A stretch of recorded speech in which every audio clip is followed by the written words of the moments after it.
we have seen about karmas and Ashtanga Yoga, which has been discussed. That is 4 Antarang and 4 Bahirang limbs of Ashtanga Yoga. Then in chapter 2, we have already discussed about Nadi, Deh Madhya, Kan, that is body center and everything, about Kundalini, 10 types of pranas or Vayus, and their places and the significance of Nadi purification. In chapter 3, we already discussed about the pranayam, pratyahar, nad, and marmasthan, that is 18 vital points of the body.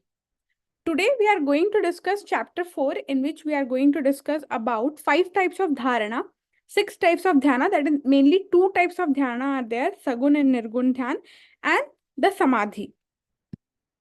So what is dharana? Anything which we focus on or we stabilize mind on is our dharana.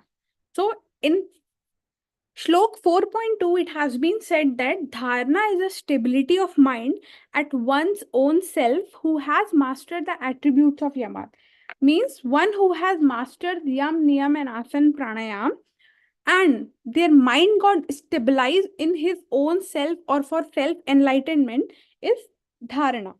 Or it has also been defined as the concentration on the external akash or ether combined with internal akash or within the one's own heart. Such person gets ability to move mentally into the void. That is the state of unmani or shunyavastha. It has been said dharana here.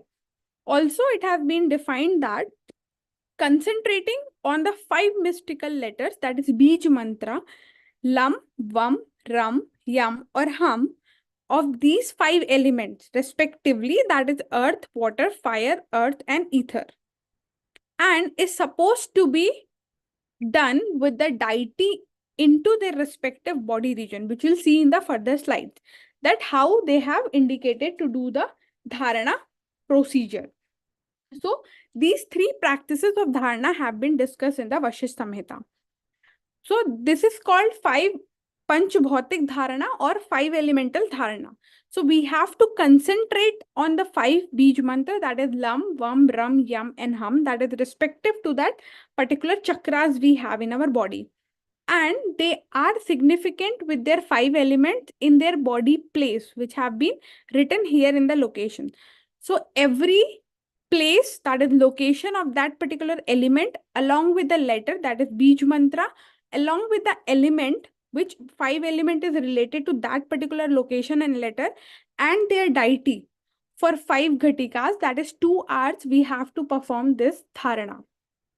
So it has been indicated that for earth element or for Prithvi, it has been said that the body location from feet to knees, means to ankle to knees, we have earth element region in the body. And the significant letter we have to chant or meditate or do the dharana on is Lam, and the deity is Brahma. Then above from knees till anus, it's the water element body region. And we have to concentrate on the letter or Bij mantra Vam. And the deity of this particular element is Lord Vishnu. Then from anus to heart, we have fire element.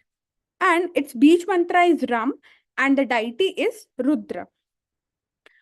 From heart to the middle of the eyebrows, that is glabella or Agya Chakra, it has been said to the region of air element, and there we have to concentrate or do the dharana on Yam, that is the deity or the respective deity of this element is known as Mahat.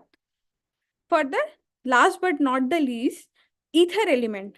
From middle of the eyebrows to top of the head, that is our Brahmarandra or Sahasrara Chakra. The respective Bij mantra is Hum, and it has been said to Avyakta, which cannot be described. The deity is Avyakta, which is also said in Bhagavad Gita also. So this is the dharana which have been said. So you have to remember which particular element has which region of the body to their related significance and their Bij mantra or letter.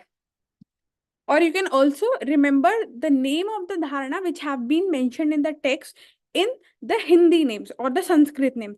That is Buddha dharana for earth element, Vari dharana for water element, Vaishnavari dharana for fire element, Vayavi dharana for air element, and Nabho dharana for ether element has been said.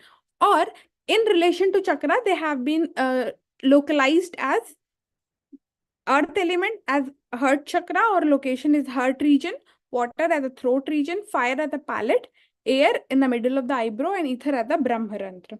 It has been said. So you can just refer to this table for studying dharana. This is quite enough. And along with that, the text also mentions about the color and form of this particular dharana, in which color and in which form, and the letter we have already discussed, that is the Bij mantra, you have to concentrate on. So for the Buddha dharana, that is earth element, you have to concentrate on yellow color in the shape of quadrangle.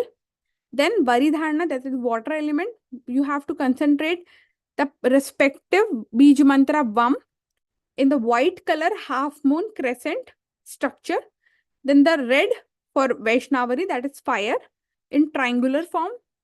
Then Vayavi, that is air in circular form, and colorless and without any form is our Nabodharana or ether. You have to concentrate on. These 5 dharanas have been mentioned in the Vashishtha Samhita. Along with that, you can also refer this particular shlokas if you want. Additionally, it has been said that dharana involves focusing on the 5 entities which we have already seen in the respective location in the body region with the corresponding letter, that is Bij mantra, is visualized, and it is considered as the highest or best dharana out of which what all other dharanas have been mentioned. For example, the stability of mind after yama and niyamas, or it is the internal or external contemplation, which have been similar statement as to the Patanjali Yoga Sutra. Then we have Dhyan.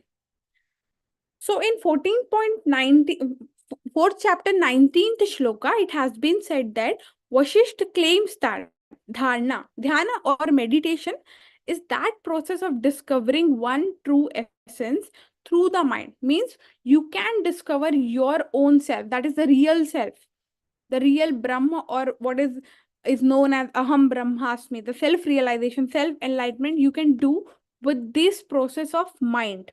According to the sage Vashisht, one should be aware of body's important points, the nadis, the vayus, in addition to being able to practice dhyana daily.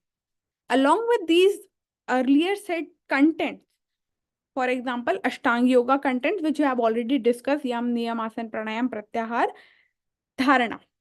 Along with that, the body's structure or knowing your own body in points of Nad, Nadis, Vayus and everything.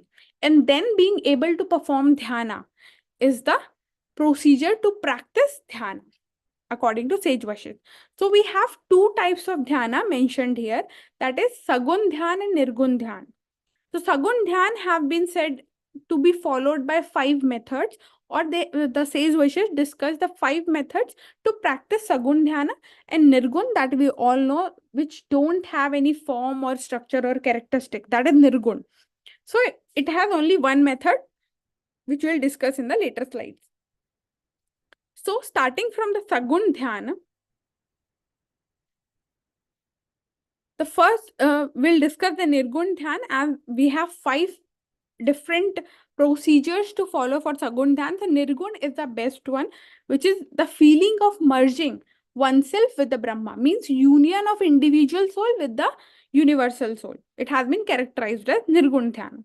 The word Nirguna cannot be interpreted literally in the context because we don't have some English words resembling the exact meaning of the Sanskrit text. Okay, so you have to remember the Nirgun word only.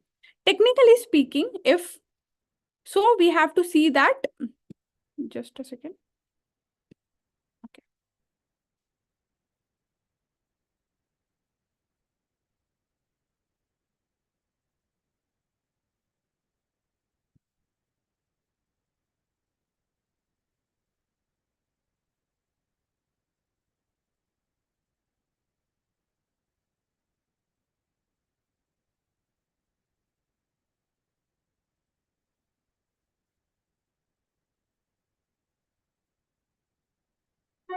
कुछ explain कर रहा है, आवाज तो मुझे नहीं आ रहा है.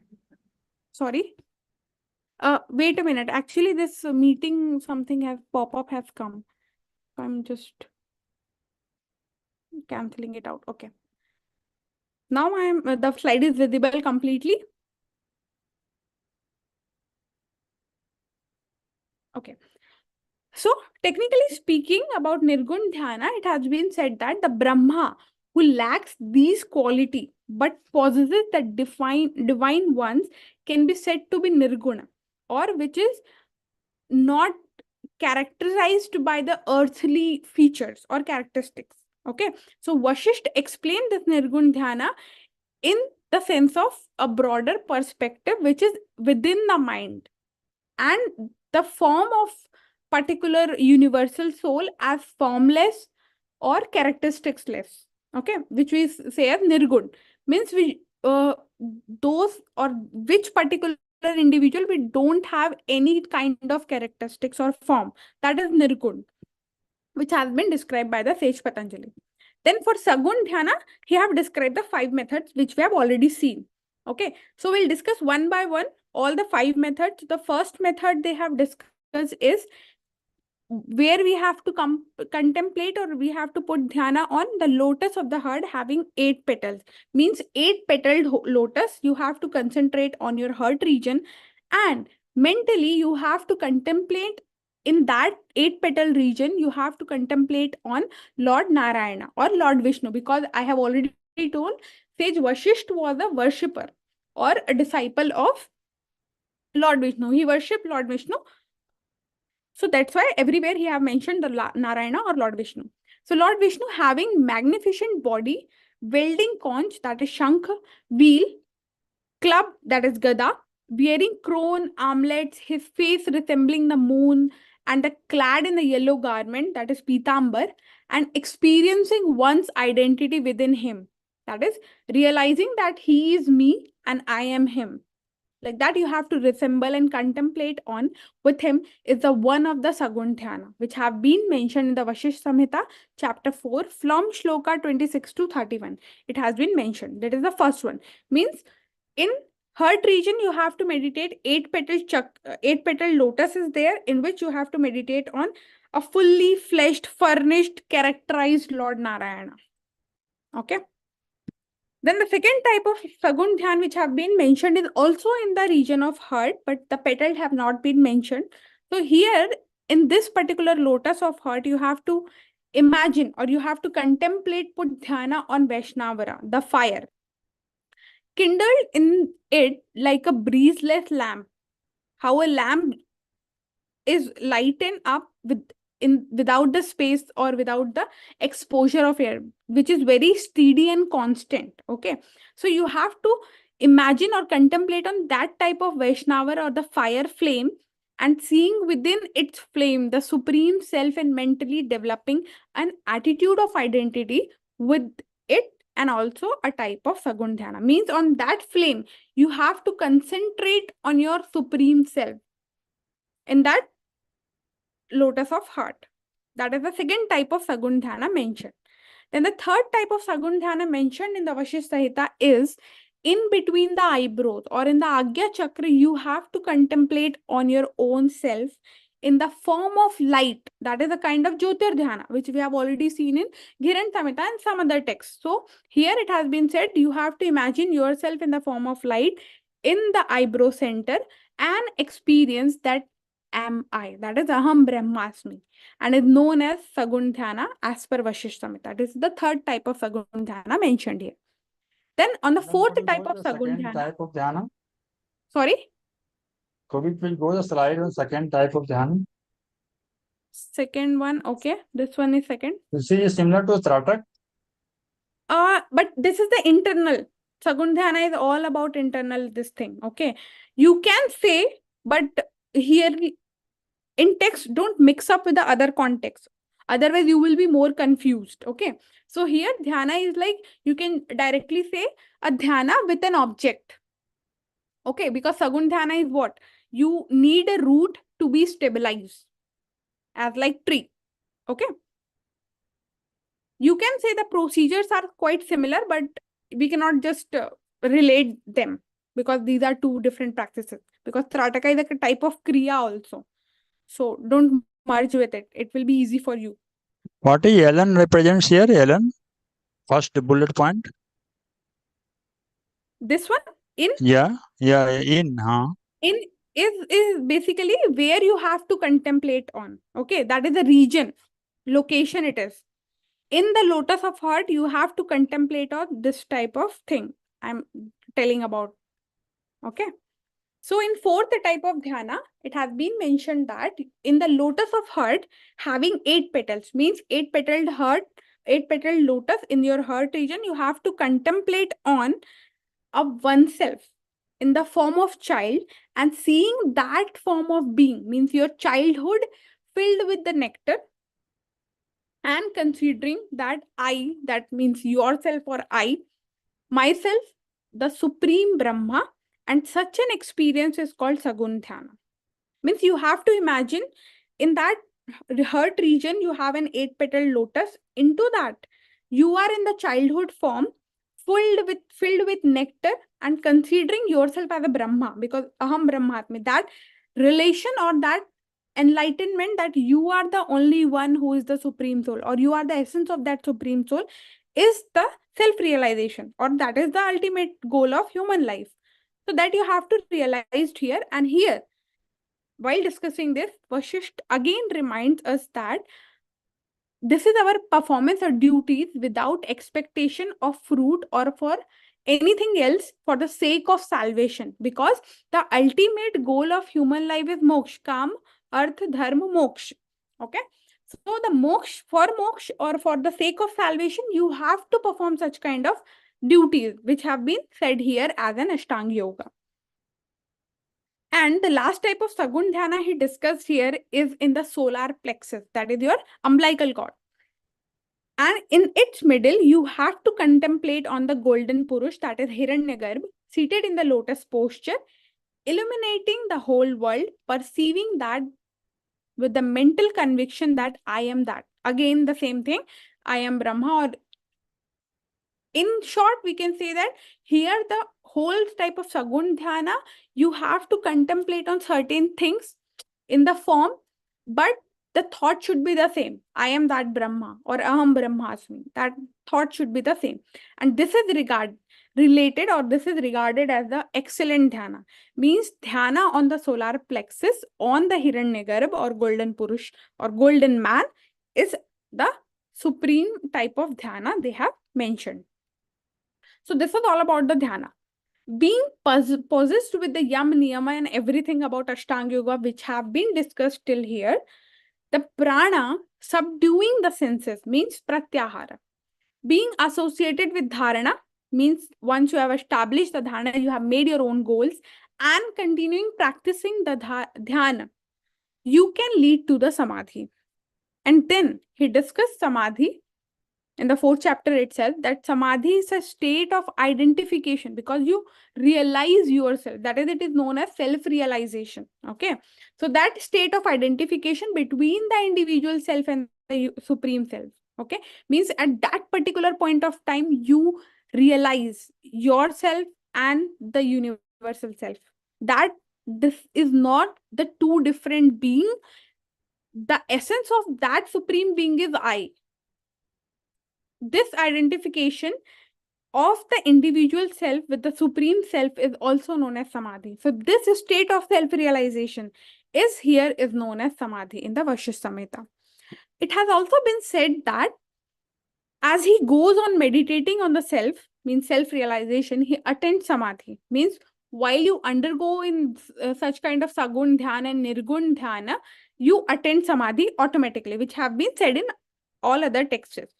And by meditating only on one, should settle the self in the supreme self, so that it could never be separated. So what is the motive of defining this kind of sagun dhyana here is that you should settle yourself in that particular supreme self. Means you surrender yourself. You just dedicate yourself to that supreme self, so that you can never be separated. And this leads to the samadhi or the shunyavastha. Then second type or second stage which can lead to samadhi have been mentioned as meditating in the self, the Brahma, which is attributed as the bliss, truth, knowledge, that is his characteristics. Okay. because that is the pure bliss, or that is the pure soul, a form of knowledge, infinite light, exclusive of gunas. Everything is the characteristics of Brahma. And here in this stage, the person attains the samadhi while meditating on this self Brahma.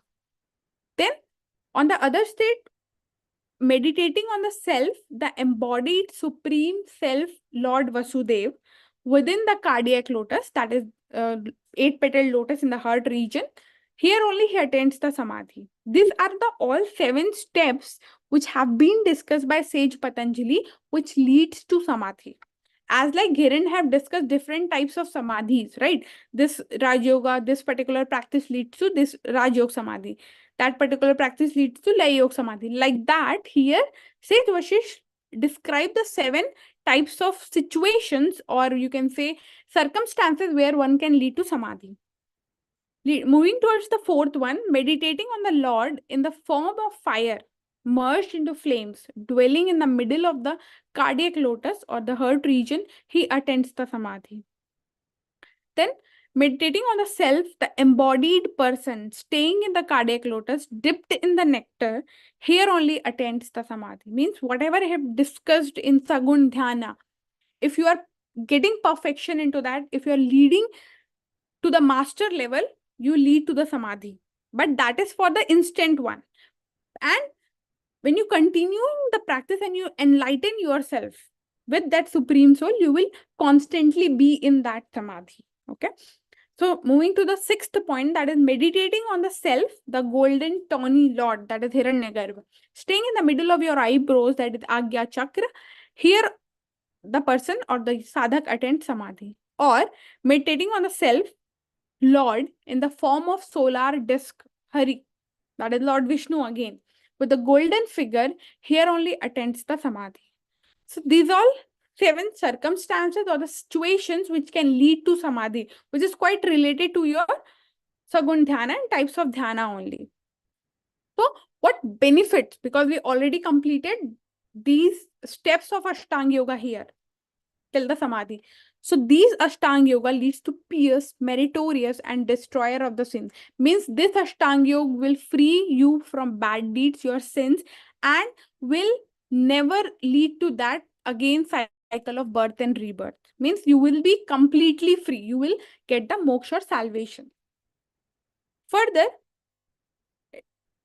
it has been said the other means of liberation, other than samadhi, what are the means of liberation? So when a person discharges his regular duties without attachment to the fruit, together with his knowledge, salvation lies in his hand. Means if you are doing the selfless karma, selfless actions, salvation is in your left hand. It is so easy to get.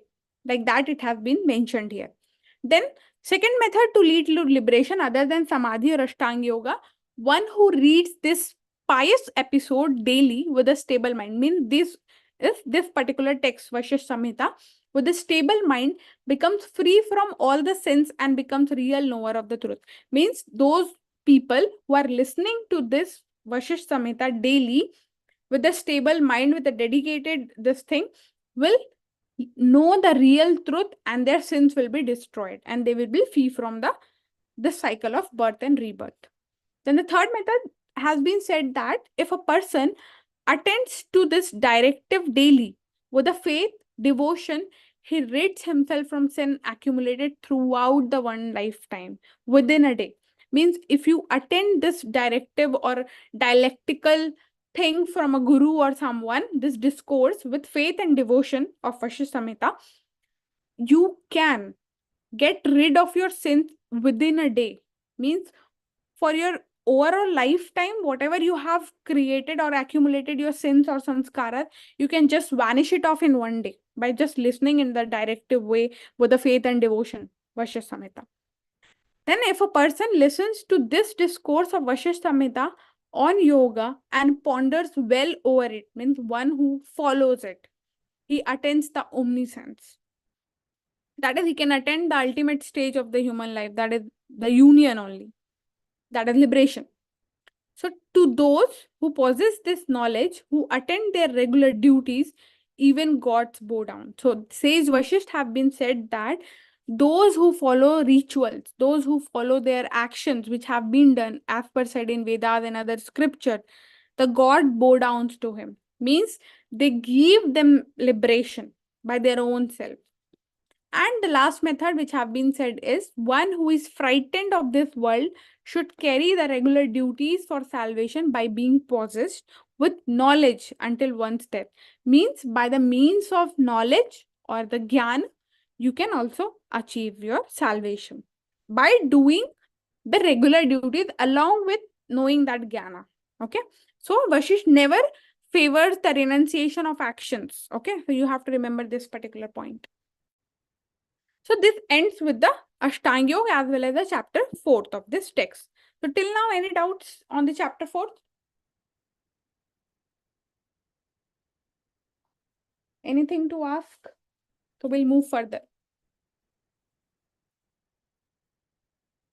Okay.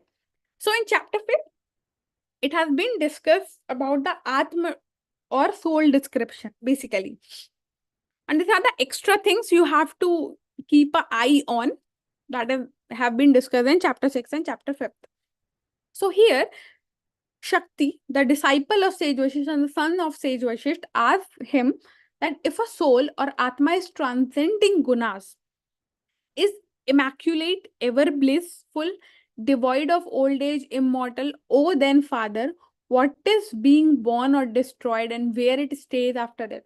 Means he's asking about the Atma. What happens to this particular Atma when we die, when we get salvation, when we get do all these sanskaras, and where this Atma goes, and how we can know the time of its final destruction, and how we can calculate the time of this destruction of this body and soul here in this lifetime. So please tell me now all that accordingly, Shakti asked. Along with that, chapter 5 describes about the soul, the Shrishti Karma, how this particular whole world is working on, and what are the important components of this Shrishti or the world is. Then stages of being in relation to that. 4 stages have been discussed. Then time of death or signs of death have been discussed in this chapter only. Means how you can calculate like which swara of yours is active, how many days. So that all leads to the calculation of the death time. And along with that, chapter 5 discusses about the 12 Rashis or the 12 zodiac, which we have already discussed in the introductory part. So the first point, that is soul description, which is the important theme of this particular 5th chapter of the Vashishtha Samhita, states that Atma, which is ever pure, means it is too pure, ever blissful, full of ananda, when enjoined with the body is called jiva. That we already know. That when soul is getting into this body, that is called jivatma. And of which there is transmigration of that particular soul. Okay, from Atma, it becomes the Jivatma. That very one Jivatma, which pervades in the different beings, appears as one, and many like the moon's reflection in the water. So, as a Jivatma, as a body, we are different. Okay, but from inside, from that Atma point of view, we are the same. We are the essence of that Brahma. We are the essence of that Supreme Soul. So, that only is described here in the soul description. And the same Atma is named as Jiva when enwrapped in by delusion or the body of this Maya. Okay. And here in this soul description only, Sage Vashishtha discussed about the Kshetra and Kshetragya concept, which have been also discussed in Bhagavad Gita. So as it is acquainted within the body is called Kshetra, where it is working on. Okay. That is the place of action. And it is recognized as the Kshetragya. Means that Jivatma is known as the Kshetragya now, knower of the body. So here you have to remember this term. Kshetra is body, Kshetragya is your Atma. Then after it, the Kshetragya Gyan has been given. This Atma, designated as Kshetragya, enjoys both favorable fruits and unfavorable fruits. Means based on our actions, this Atma is having that in this Kshetra, means body, is seeing that or observing that good and bad deeds or good and bad feelings or sufferings. Just because of our actions, that body is having the favorable and unfavorable fruits according to our actions. So this have 5 important concepts which are also included in the Shrishti Karma. So we have these 5 components of the Shrishti Karma. That is the enjoyer, the Jivatma, the soul enwrapped in the body. Then the object enjoyable, that is internal and external, Prakriti, world, Maya, everything we have materialistic is enjoyable. Okay. What we can perceive with our senses is enjoyable. So all those things internally or externally are object of enjoyment. Then what is enjoyment? The thing, the object, the particular feeling, the vishay. Whatever senses percept is vishay. Okay. So that are means of enjoyment. Then place of enjoyment is your body, because that all experiences Atma is having in this body only. Otherwise, Atma is pure and blissful. Okay. Then means of this enjoyment are how we are gaining this enjoyment through our senses. That is why Pratyahar is an important practice to do by a yogi. Then after describing the soul and the Srishti Nirupan, it has been described about the 4 states of being in relation to that components of Srishti or the components of that world. So we have 4 states, that is waking or awake, and enjoyment which is experienced by the enjoyer, though there is no external object, that is gross element. Means we are waking, we are seeing, we are listening, we are having thoughts into our mind. That is a gross thing we are having and we are enjoying. Means at that particular time, we are receiving at our 100%. Okay. In dream, a state wherein the Atma soul stays in its real form, devoid of any activity, because we are dreaming, we are not doing any kind of activity, and no object is present in our senses. Okay. So here, a state where the Atma stays in its real self and devoid of the activity, that is the dreaming stage. Then in the deep sleep, we don't have any karmas. We are free from karmas, sanskaras, that conscious level in the deep sleep. And then beyond that, we have turiya or consciousness. The soul frees itself from the worldly existence, and no sanskara, or it frees us from the birth and rebirth cycle. That is the ultimate state we have to achieve. And along with this, while describing these 4 stages of being, Vashishtha Samhita or says Vashishtha described about these 3 shariras as we known as gross, causal, and the subtle one. Shushma, Karan, or Sthul Sharir. So the causal one has 3 more components, that is Ishwar, Atma, and Prakriti. Based on that only we have these 4 states of being. It has been discussed like that. Then what are the internal signs of death? Because Shakti asked about this. So how we can calculate, how we can know that our time is near, our death time is near. So based on the Vayu or breath count, moving in and out in this body through the left or the moon, Ida, passage, or the right, the sun passage. It moves in the middle of the body, Shushumna, of some exception beings. So as we know, as we have already discussed, in our human beings, the Shushumna and the Ida and Pingla alternatively got activated in within 24 minutes per cycle. Means per nadi got activated in 24 minutes. But in the yogis, in the ultimate one, the Sushumna got activated. Okay. And Vayu in the right, that is sun or the Pingala passage, is poisonous. Whereas if it is activated in the moon, it is nectar. Means whenever your Pingala Nadi is activated, that means you are reducing your count. And whenever the moon or the left Nadi is activated, that is stated to be as nectar. That is stated to be as Amrit Avastha. Then because of these regulation of the time, the death, both moon and sun move constantly. That's why I told that our nostrils or the active nadis changes in every 24 minutes due to this only. And the air passes throughout the body of all the beings possessed of the body in the form of breath. through the left and through the right nostril on the both sides of the body. Means if we look into the yogic anatomy on structure of the body, we can say the left side of the body resembles the Ida and right side is the Pingala. So this is what it states. So every time we have one side or one nostril active, which is also known as Swar Yoga in normal terminology. So knower of this Swar, which Swar is activated at how much amount and this thing, knows how to calculate their depth by the numeration of their breath. Means how much count, how much duration the breath is active, in which nadi it is flowing, one can calculate their death time, it has been said. And the Vashisht also explained about swar in the perspective of your 5 element. So I will try to explain you it in a diagram basis. For example, imagine this two as your nostrils, okay? We have two nasals in your nose, right? I will check once. Okay, and note.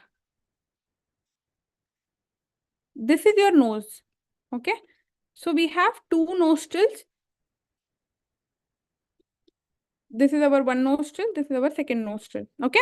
So these two nostrils, it have been understood that these upper stage is for fire or Agni, okay? And this middle stage is for Akash. You can just draw this diagram so that you can get it. This lower space for the both the nostril it is for Jal or water, okay? Then these two side spaces, is for earth element or Prithvi.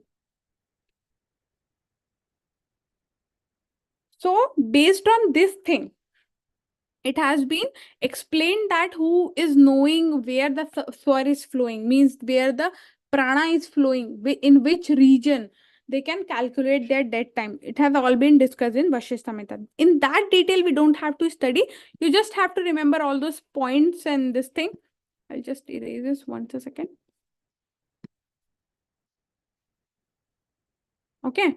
So you just have to remember all these points that it have been discussed, what all pranas are there, how we can calculate that by the enumeration of breath and this thing, and the death time calculation measure which have been described in the Vashishtha Samhita. So I just made the bullet points so that you can remember. For example, if the question is asked how much 5 ghatika is, so we should know that it is 2 hours, or 1 rashi is equal to 5 ghatika. So like that, you have to remember for the exam point of view. So 60 breath is equal to 1 prana. Means 1 prana includes 60 breath. Then 6 prana makes 1 ghatika. That is 24 minutes. The swar is active for 24 minutes, like that. Okay. Then 5 ghatika together makes 1 rashi. That is 2 hours. 12 rashi together make 1 day. That is 24 hours. And 30 days includes 30 days make a 1 month. 2 months together make 1 season, and 3 seasons make 1 ayan or solstice. That is Uttarayan and Dakshinayan we used to talk about. Makar Sankranti is made when Uttarayan comes, and after that Dakshinayan comes. And 1 ayan when constitute, or this season 3 constitute as a 6th season, make 1 year. So like this, or these are the major units of calculating your death time, has been said by Sage Vashisht. Then we had discussed 12 rashis or zodiac, and firstly he has classified these 12 zodiac into 3 types, that is movable, chal rashi, immovable, achal rashi, and mixed types. So movable rashis, you have to remember which all rashis or zodiac are movable, which are all immovable, and which all are mixed one. So movable are Aries, Cancer, Libra, and Capricorn. Immovable are Taurus, Leo, Scorpio, Aquarius. And mixed are Gemini, Virgo, Sagittarius, and Pisces. So here it has been their sign or their respective planet governing them.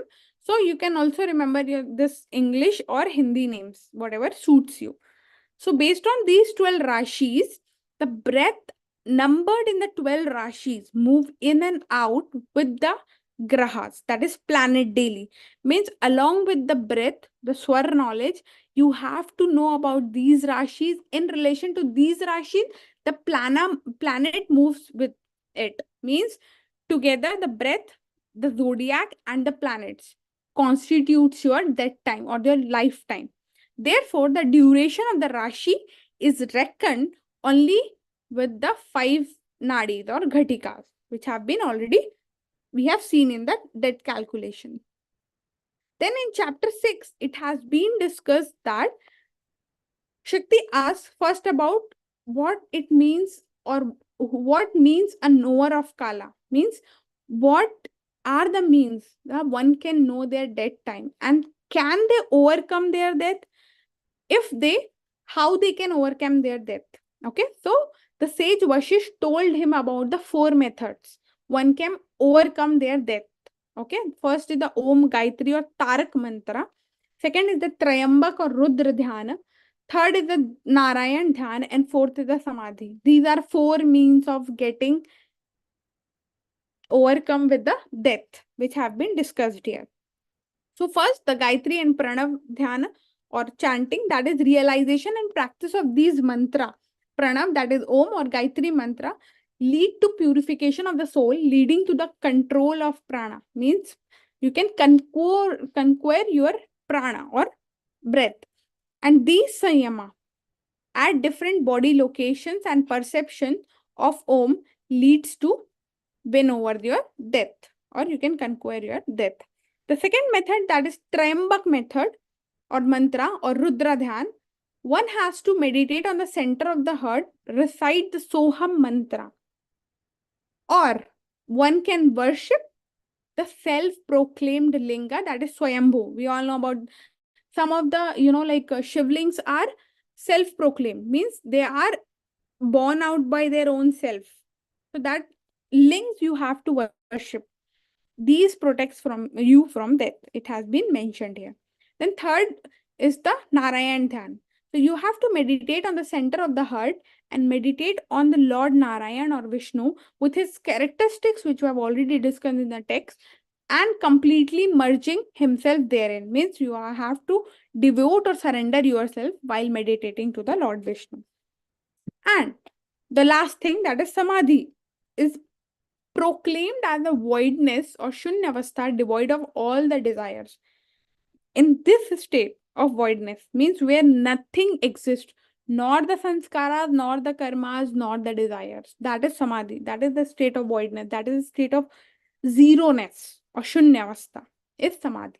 And this state of Samadhi or equality of the individual soul with the Supreme Soul. Because at that time, the individual knows, I am not this individual within this body. I am the essence of that Brahma. So that enlightenment leads to liberation, or which overcomes the death. And one must always practice vacuity or devoid of all desire. Means desirelessness we have to practice. We should be away from the attachments. We have to practice that kind along with our actions. One who transcends through Samadhi both the states of the existence and non-existent, he too indeed becomes the conqueror of the death, or who becomes the Yogveta. It has the term, you have to focus on Yogveta because this term has been used in the text. Okay. So till that, anybody is having any doubt in chapter 5th, 4th, 5th, 6th? So we can discuss, or we can go in. Trayambaka mantra is not a Soham mantra, right? It Trayambaka has mantra not is been something else. mentioned in that particular this thing.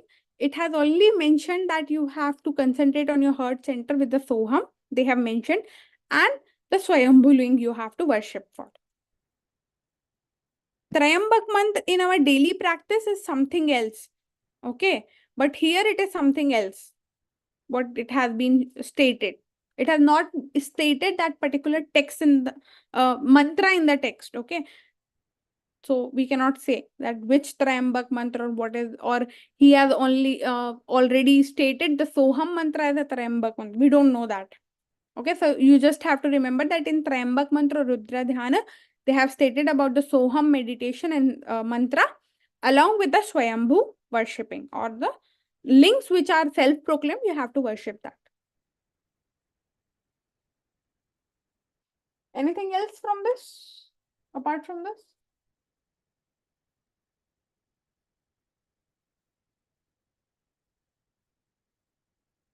Yes, any doubts?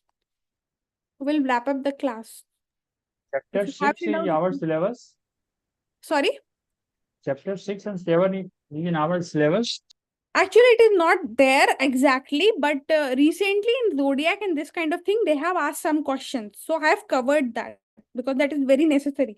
If something can be asked, you cannot just claim that it is in our syllabus or not, because it has directly stated, like you can see, I've already told you about the syllabus, that introduction to Vashishtha Samhita. This includes everything about the text, right? Then asanas, we have already discussed. Pranayamas, and this thing we have already discussed. So in the part of introduction, it can ask, because in previous year questions, it has been asked about zodiac and this thing. Okay. So we have to cover this topic. Although it is not there, the only Ashtanga Yoga part is the main focus of the text, but we have covered. And it's good only you can read. It's not much. Madam, 60 breath is equal to 1 prana, right? Yeah, according to the test, it has been And said 1 prana, and then 6 1 prana prana is equal to 4 minutes.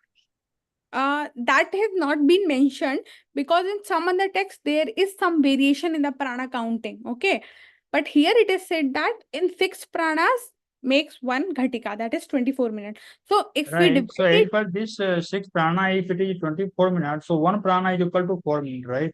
yeah, it can be calculated like that. So I wanted to know that how many seconds required for 1 breath. If 1 prana is equal to 4 minutes, then 60 breaths, 1 breath is equal only 4 seconds. It will be less than that only, not the So 4 it is not even. too less. 1 breath. Yeah, it is For less, like, but what it's seen is like nowadays the breath count is like too fast. Okay, but earlier, or the for yogi point of view, 1 breath is too much, because these all have been discussed after the samadhi. You have to think that also. Okay, but so here, as per this calculation, I am saying it is too less. 1 breath yeah, is it is too less. equal It to is too 4 less. seconds only. Correct. According to this, we can say, but in the point of view of yogic thing, if I must suggest you some, or I can comment on, is like, for example, we have already discussed pranayama and everything, right? So in that we have said that the Keval Kumbhak and everything. So initial practice of Keval Kumbhak, one has to take inhalation and exhalation for few times. So like that they have means they have calculated from, because unless you are, like mastered this kind of Ashtanga Yoga's limbs, you cannot calculate your time. You cannot calculate your dead time, right? We, as a knave, we cannot calculate. So in that perspective, you can think like it should be for yogis only. So it's not too less, because for them they are already the master of Keval Kumbhak. So you don't have to think in that way. Any other doubts from anyone? If somebody wants to ask in chat box also, they are free to comment. I will see and reply in that. No issues. Along with that, till that you can comment or think for your doubts, we can say that Ashtanga Yoga is the main thing which have been discussed. Okay. So I have compared the Patanjali Yoga Sutra with the Vashishtha Samhita here as per the limbs. So in the Yama, they have discussed about the 5 Yamas in Patanjali Yoga Sutra, that is Ahimsa, Satya, Aste, Brahmacharya, and Aparigraha. But in the Vashishtha Samhita, they have discussed about the 10 Yamas: Ahimsa, Satya, Aste, Brahmacharya, Dhriti, Shama, Daya, Arjav, and Mitahara, along with the Soch. Okay. In Niyamas, they have discussed about the 5 Niyamas, which we already know: Soch, Santosh, Tap, Swadhyay, Ishwar, Pranidhan. But in the Vashishtha Samhita, they have discussed about the 10 Niyamas, that is Tap, Santosh, Astikeya, Dana, Ishwar, Pujan, Siddhanta, Shravan, Hri, Mati, Jap, and Vrata. Then for asanas, they have discussed the suitable, comfortable posture is your asana, in which you can encounter, in which you can sit for a long hours. That is Sthiram Sukham Asanam. But here they have discussed about the 10 asanas, that is Swastikasana, Gomukasana, Padmasana, Virasana, Simhasana, Mayurasana, Kukutasan, and Bhadrasana. Along with Muktasana, okay, which increase or promotes comfort and relaxation. Then the pranayama has been discussed. Here they have told about the components of pranayama, Purak, Rechak, Kumbhak, and the separate flow of inhalation and exhalation is one breath. That is all of the pranayama in Patanjali Yoga Sutra. But here, along with these three components of pranayama, that is Purak, Rechak, Kumbhak, Vashishtha Samhita describes about the pranayama. Okay, Sagarb and Nirgarb pranayama and their stages. Okay, means the Adhama, Uttama, Madhyama. Three stages they have told. Along with that, their indication means if you are having sweating while doing the pranayama, you are at the lower stage, Adhama. Okay. If you are trembling or tremors you are having, you are in Madhyama. And if you have levitation, you have Uttama. Or the Pranav mantra or the Pranav pranayam or Onkar pranayam is the main component of pranayam in the Vashishtha Samhita. Then in Pratyahara, free from or withdrawal from senses is Pratyahara as per Patanjali. But here they have described about the 4 different types or practices of Pratyahara. Okay. Along with the 18 vital points which have been discussed here in Vashishtha Samhita. Then we have discussed Dharana, that is the attention or concentration on particular thing. Okay. So here for doing Dharana, they have discussed 3 main methods along with the 5 elemental dharana. Okay, that is Bhu dharana, Vari dharana, Vaishnavari dharana, Vayavi dharana, and Nabho dharana. I have mentioned this Sanskrit name because sometimes in the paper it directly asks as the whatever text or term used in the text, in the classical text. For example, here they have used these names for dharana. So in paper they can directly ask with these names, not with the like air element or this element. So you have to just have to remember these terms also. Then dhyana. So unbroken, constant concentration on something is dhyana according to Patanjali. But here there are lot of dhyana, that is sagun and nirgun, 5 sagun and 1 nirgun dhyana. Means if it is asked that how many dhyanas are there in Vashishtha Samhita, you have to say 2, sagun and nirgun. How many sagun dhyana are there? So it is 5. Okay. Then the samadhi have been discussed. There the Sabij and Nirbij samadhi with a long process have been discussed in Patanjali Yoga Sutra chapter 1. But here they have tell the separate means of getting samadhi. 7 ways to attain samadhi have been discussed, which we have already seen in the previous slides. Okay. And in the next class, while we're doing the question answer session, we'll cover up with the other other Hatha Yoga texts in comparison to Vashishtha Samhita. Okay. Do we have Till class tomorrow? tomorrow maybe or day after tomorrow will be sure. Same time, We can right? have class tomorrow. Yeah, most probably.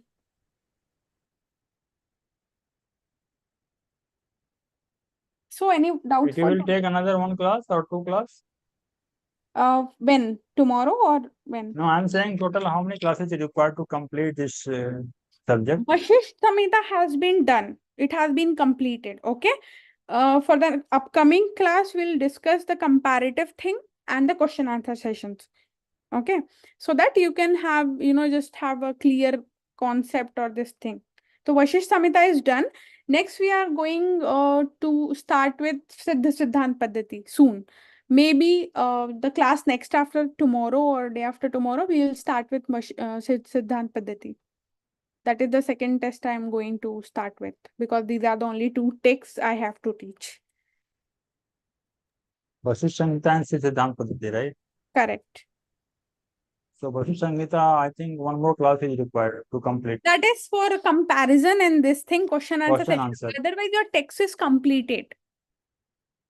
Yeah, but question Your answer text is and comparison completed. is left.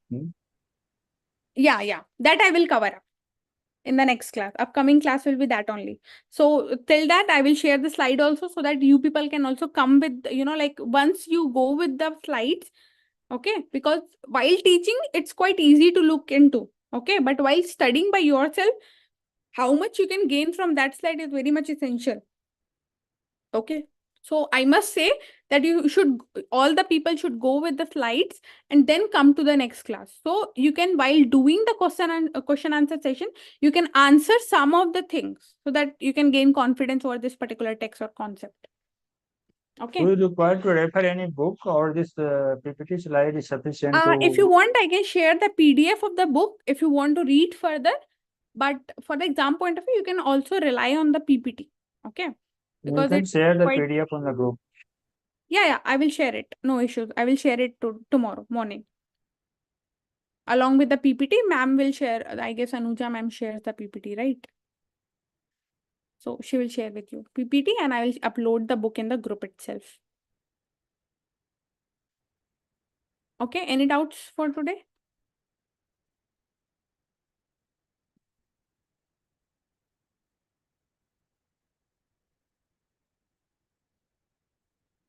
Okay, I think no doubt is there. But I must say that from the upcoming class, because it will be a question answer session and the comparative study session, you must have to be interactive. Okay. Unless you are asking now at this point of time, while in the revision time or while you are preparing by yourself, it will be quite difficult unless you are vocal. So I must say from next class, try to be interactive, try to ask anything. It can be as silly as you can think. I don't mind that. But you should be interactive for the class. Okay, it's for you only. We are not here to judge you. We are here to teach you. So your concept should be clear. That's what my request is for all. Okay.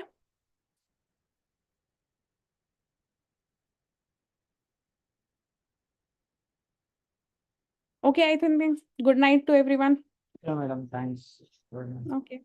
Good night. Thank you.